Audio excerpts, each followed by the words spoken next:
یہ نصیحت یہ ہے کہ اللہ جتنی نعمتیں کرتا چلا جائے اس کا شکر ادا کرو، مگر نگاہ میں اس اونچے مقام کو نہ دیکھو۔ ایاز کی طرح دروازہ کھول کر پرانے پھٹے ہوئے کپڑے دیکھو۔ ایاز محمود غزنوی کا وزیر بن گیا اور محمود غزنوی کے دربار میں سب سے اعلیٰ منزلت ایاز کو مل گئی۔ مقام اتنا بلند تھا، ہر روز ایاز اپنے کمرے میں رات کو جاتا، دروازہ بند کر لیتا، دیر تک بند رہتا۔ لوگوں کو شک پڑ گیا کہ ایاز روزانہ کیا کرتا ہے، کوئی خزانہ چھپا کے رکھا ہوا ہے۔ ایک روز محمود غزنوی کو کہا، اس نے کہا ابھی چیک کر لو۔ اندر آ گئے، دروازہ کھولا، کیا دیکھتے ہو؟ ایک پرانا سا صندوق پڑا تھا۔ ایاز نے کہا ہر روز آ کر اس صندوق کو کھول کے دیکھتا ہوں، اس میں کیا ہے؟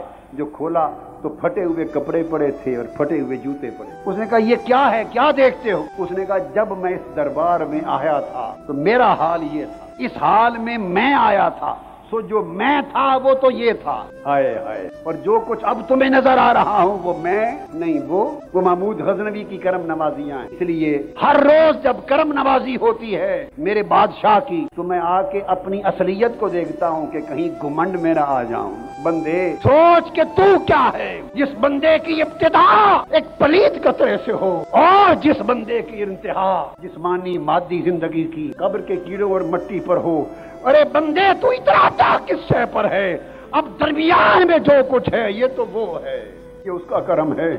لہذا لوگوں ہر وقت اللہ کے کرم کو دیکھا کرو، فخر نہ کیا کرو، لوگوں اترایا نہ کرو، اپنی حقیقت کو پہچانو۔ بندہ کچھ نہیں ہے، بندہ کچھ نہیں ہے، اور بیماری اس لیے آتی ہے کہ بندے کی فرعونیت کا علاج ہو جائے۔ وہ بے بس ہو تو رب کہے بندہ بتا اب کچھ ہے تو کر۔ وقت گزرتا جا رہا ہے، بلاوا آنے کو ہے، کیا خبر اچانک بلاوا آئے اور آپ کو ہمیں بلا کے وہ لے جائیں، پھر فرصت درست ہونے کی نہیں رہے گی۔